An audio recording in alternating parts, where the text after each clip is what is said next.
Why can't I connect with people? Oh, right. It's because I'm dead. And now you're a corpse. It's kind of a bummer. I don't want to be this way. I'm lonely. I'm lost. Am I the only one?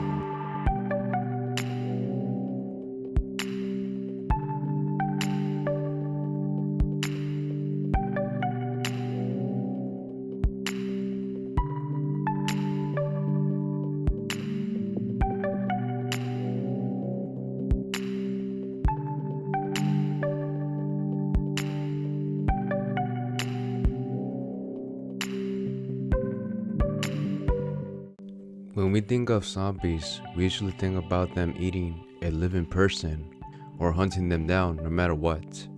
This has been the primary objective of what a zombie does since the first Night of the Living Dead film, created by George A. Romero. The movie we are looking at today, called Warm Bodies, shows that the zombies in this film are very different than the traditional zombie we're used to seeing on the big screen.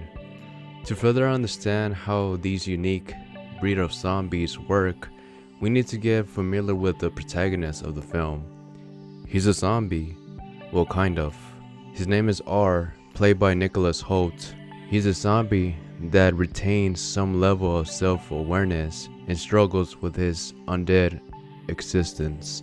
Unlike most traditional zombies, he has an inner monologue, showing that he is still capable of thought and emotion. R lives in a post-apocalyptic world where the undead roam freely while the surviving humans have barricaded themselves in a city covered with walls around them. R in the beginning of the film reflected on his existence and his longing for something more out of his new zombie life. R doesn't remember how he became a zombie, but he for sure knows that his name did start with the letter R. That is why he calls himself that. R and the other zombies do show human-like behaviors. They gather in groups and even display friendships like R and his friend M. He spent his days wandering an abandoned airport with other zombies, including his best friend named M, who is also a zombie with whom he shares grunting conversations. These small social interactions gives the idea that they haven't completely lost their humanity. There's actually two types of zombies shown in Warm Bodies. The first is the regular zombie, and the other ones that are called bonies. While ours has a sense of humanity, the bonies on the other hand have completely given up and they become soulless creatures. They are the film's primary monsters, attacking both humans and even regular zombies. The only way that a regular zombie turns into a bony is when they fully give in to their condition. The movie emphasizes that regular zombies can actually change as long as they hold on to something meaningful like love and hope. Enter Julie, played by Teresa Palmer. She is a resourceful survivor who lives in the wall-off human colony. She is also the love interest for R, and the main reason why R still had hope of becoming human again. One day, R and a group of zombies attack a human scavenger party who were sent to retrieve supplies.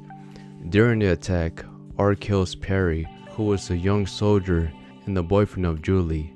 After eating her boyfriend's brain, R absorbed Perry's memories and emotions, which instantly created a connection between R and Julie. R's feelings for Julie awakened something inside him, causing his heart to literally start beating again. By absorbing Perry's emotions and memories, this set a chain reaction on R, showing that his kind can definitely regain their humanity. Instead of attacking Julie, R protects her from the other zombies and leads her back to an abandoned airplane where he lives. Julie, like any other human, was terrified at first, but R proves he meant no harm to her. He gave her food when she was hungry, and he also managed to communicate a few words with Julie.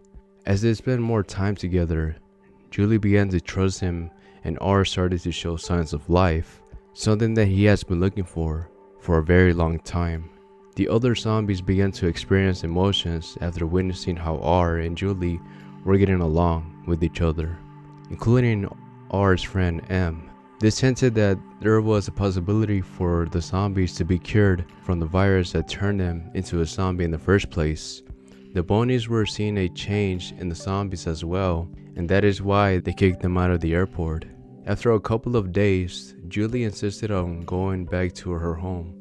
She was also going back so she can persuade her father, who was the general of the human colony, that R and the rest of the other zombies were beginning to change. Julie's father was a strict leader who believed that all zombies were beyond saving, and he refused to believe that R was changing. Ever since the Bonies realized that the zombies were becoming human by each minute of the day, they started to attack the human colony. The humans couldn't believe it at first, but the regular zombies were actually helping them fight off the Bonies, and so they teamed up to fight of what was left of the Bonies. During the final climax in the movie, R and Julie attempted to escape but were pursued by Bonies. While trying to protect Julie, R falls from a great height and is knocked unconscious. When he wakes up, Julie realized that his eyes were now back to normal and that he is now fully human. Since the general was still skeptical of R, he shot him in his shoulder. When R started to bleed, Julie points out to her dad that zombies don't bleed, and that is when her father was fully convinced that R was now human. As more zombies regained their humanity, the wall surrounding the city was eventually torn down, and now there was a new beginning where humans and former zombies can now coexist with each other. Both R and Julie saw the city being rebuilt on the final moments of the film. R reflected on his transformation for one last time, and he finally let go of his zombie identity. Traditional zombie horror films focuses on the horror of the apocalypse, with survival being the main priority. The zombies in this type of films are always a threat rather than something that can be changed. Meanwhile, Warm Bodies centers around love and human connection as a way to fight the zombie condition. By giving the zombies self-awareness, emotions, and the ability to change, Warm Bodies turns their zombies into something more than just monsters.